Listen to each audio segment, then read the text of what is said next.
लेते आ रहे हैं, कभी पेंसिल का लोन। पढ़ाई इम्पॉर्टेंट तो होती है, लेकिन पढ़ाई कराने के लिए हमारे पास उतने पैसे नहीं होते हैं। ये क्या होता है, क्यों इम्पॉर्टेंट है? मेरे पिताजी के पास उतने पैसे नहीं हैं कि वो मुझे MBA की फ़ी दे पाएँ, तो मैं क्या करूँगी? Hello and welcome to Indian money's Hindi YouTube channel. I am Riya. आज हम बात करने वाले हैं एजुकेशन लोन के बारे में।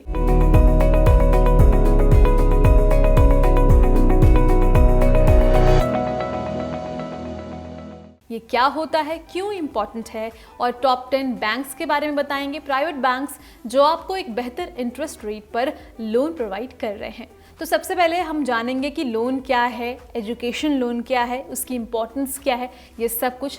लेकिन इससे पहले आपको करना है हमारे चैनल को सब्सक्राइब, हमारे फ्रीडम ऐप को डाउनलोड, लिंक डिस्क्रिप्शन बॉक्स में मौजूद है। आप सीधे वहाँ से हमारे ऐप को डाउनलोड कर सकते हैं। वहाँ से आपको बहुत सारे कोर्सेज के एक्सेस मिलेंगे, जहाँ से आप सीख सकते हैं कि आप अपनी फाइनेंस कैसे मैनेज करें, आप फार्मिंग के किस सेक्टर में बेहतर कर सकते हैं, इसके अलावा आप कैसे अपना खुद का बिजनेस भी शुरू कर सकते हैं।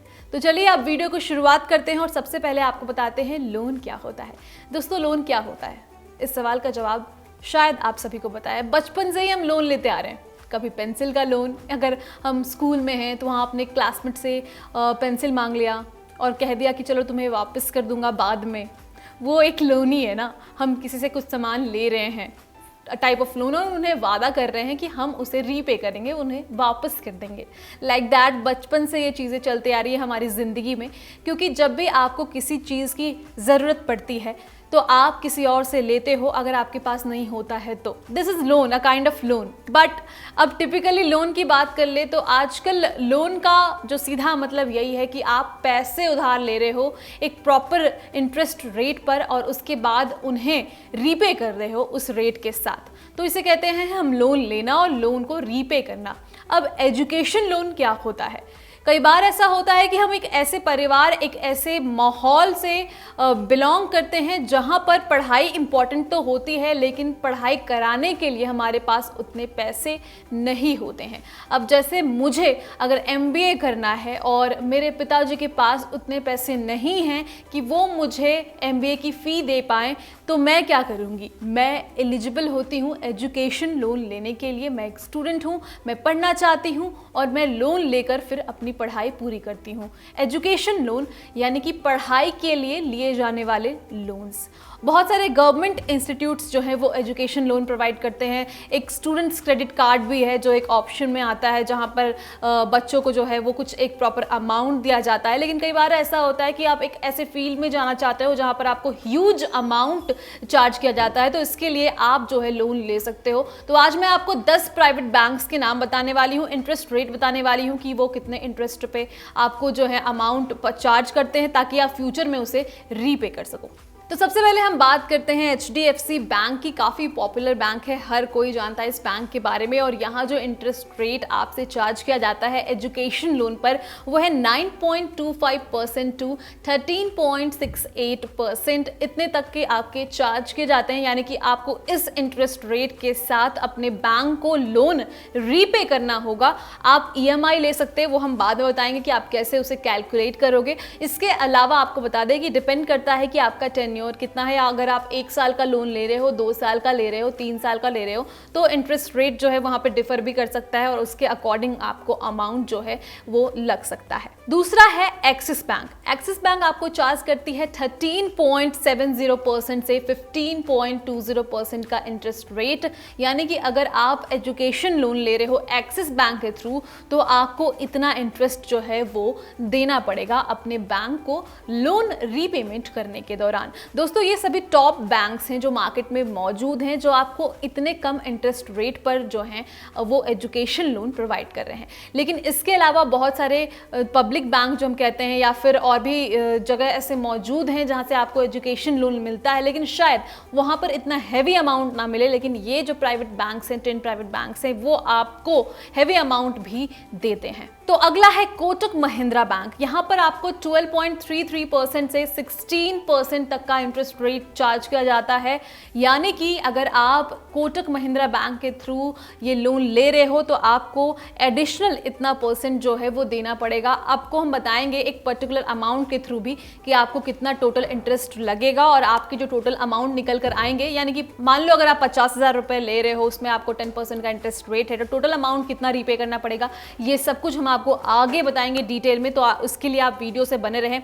तो तीसरा बैंक मैंने बताया कोटक महिंद्रा बैंक है। उसके बाद आता है आरबीएल बैंक। आरबीएल बैंक में आपको 14.15% से लेकर 16.15% तक का इंटरेस्ट रेट जो है वो चार्ज किया जाता है। फिर है फेडरल बैंक। इसके बारे में आप सभी ने सुना होगा। फेडरल बैंक काफी पुराना बैंक है और यहां पर आपको 10.05% का इंटरेस्ट रेट चार्ज किया जाता है। सबसे अहम बात यह है कि एजुकेशन लोन में स्टूडेंट्स को काफी फायदा इसलिए भी होता है क्योंकि यहां पर कम इंटरेस्ट रेट है, और इसके अलावा कई बार ऐसा होता है कि बैंक जो है अगर आपके पास जेन्युइन रीजन है तो आपके इंटरेस्ट रेट को भी कम कर देती है, अगर आप उन्हें सब कुछ प्रूफ देते हो और सब कुछ बताते हो तो।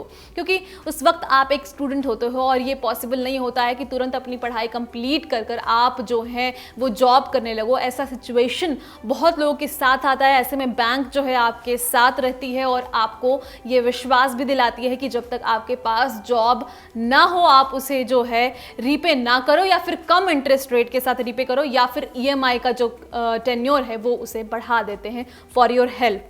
तो आपको जरूरत पड़ती है प्रॉपर कम्युनिकेशन की। अगला बैंक जो कि काफ़ी पॉपुलर है आईसीआईसीआई बैंक, और ये बहुत ही पॉपुलर है। मेरे घर में हर किसी का अकाउंट इस बैंक में ज़रूर है। तो इस बैंक में जो इंटरेस्ट रेट आपसे चार्ज किया जाएगा वो होगा 11.25% टू 11.75%। फिर आता है कर्नाटका बैंक। कर्नाटका बैंक जो है वो बहुत ही पॉपुलर है कर्नाटक में, यानी कि साउथ इंडिया में बेसिकली, और यहाँ पे काफ़ी कम इंटरेस्ट रेट जो है वो चार्ज किया जाता है। 9.49% से इसकी शुरुआत होती है और आपको 12.39% तक का इंटरेस्ट रेट जो है वो चार्ज किया जाता है। अगर आप अपनी पढ़ाई के लिए लोन ले रहे हो और खुद को जो है एक ऐसा व्यक्ति बनाने जा रहे हो कि आप भी पढ़े लिखे कहलाओ और एक ऐसे मुकाम पर पहुंचो कि ये लोन आपके सामने कुछ ना हो, तो आप कर्नाटक बैंक का भी सहारा ले सकते हो। यहां पर आपको 9.49% से जो है इंटरेस्ट रेट चार्ज किया जाता है और 12.39% तक का आपको इंटरेस्ट रेट चार्ज करना पड़ सकता है।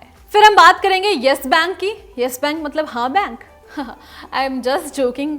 Yes Bank is a bank which is very popular and in North India especially it is very popular, और यहाँ पर जो है आपको 12% से 14% तक का इंटरेस्ट रेट चार्ज किया जाता है अगर आप एजुकेशन लोन लेते हो तो। इसके बाद आता है करूर वैश्य बैंक। यहाँ पर आपको चार्ज किया जाता है 10.75% से लेकर 11.7% तक का इंटरेस्ट रेट ईयरली, और लास्ट में है IDBI बैंक। यहाँ पर 7.15% से 9.15% तक का आपको इंटरेस्ट रेट जो है वो देना पड़ेगा। तो this was all about the top 10 private banks जो कि आपको बहुत ही कम इंटरेस्ट रेट में एजुकेशन लोन प्रोवाइड कर रहे हैं। आगे बढ़ते हैं और जानते हैं कि आप अपना ईएमआई कैसे कैलकुलेट कर सकते हो। तो आप जो है किसी भी ईएमआई कैलकुलेटर का सहारा ले सकते हो। मैं फिलहाल ग्रो कैलकुलेटर के थ्रू ये कैलकुलेट कर रही हूँ। तो चलिए अगर हम मान ले कि आप जो है लोन ले रहे हो 2 लाख रुपए का, तो फिलहाल यहाँ पर आप लोन अमाउंट लिखोगे अपना 2 लाख रुपीज, और HDFC बैंक जो कि 9.5% का इंटरेस्ट रेट आपसे चार्ज कर रही है, आप वहां पर इंटरेस्ट रेट जो है वो दिखाओगे पर एनम का। फिर लोन टेन्योर अगर आप 1 साल का लेते हो तो कितना अमाउंट मिलेगा मैं आपको बता रही हूँ। तो मंथली ईएमआई आपको 17,537 रुपए पे करने पड़ेंगे। प्रिंसिपल अमाउंट जो है वो आपका 2 लाख है। टोटल इंटरेस्ट आपसे चार्ज किया जाएगा 10,440 रुपीज, और टोटल अमाउंट जो निकल कर आएगा वो होगा 2,10,440 रुपीज। मतलब आपसे टोटल इंटरेस्ट 10,440 रुपए लिए जा रहे हैं 1 साल के लिए। तो अगर आप HDFC बैंक के थ्रू एजुकेशन लोन ले रहे हो तो आपको इतना अमाउंट लास्टली जो है टोटल पे करना पड़ेगा। इसी की तरह आप बाकी बैंक्स के भी EMI कैलकुलेट कर सकते हो और इजीली पता कर सकते हो कि कौन सा बैंक आपके लिए बेहतर है। फिलहाल इस वीडियो में मैंने आपको बताया टॉप 10 प्राइवेट बैंक्स जिसके थ्रू आप एजुकेशन लोन ले सकते हो और आपके लिए काफ़ी यूजफुल साबित हो सकता है। इस वीडियो में इतना ही, और भी ऐसे ही वीडियोस के लिए आप हमारे चैनल में बने रह सकते हैं। बहुत सारे टॉपिक्स पे वीडियोस हम लगातार बना रहे हैं और आप जो हैं इजीली बहुत सारे इन्फॉर्मेशन यहाँ से गेन कर सकते हैं। फिलहाल के लिए बस इतना ही। बहुत बहुत धन्यवाद।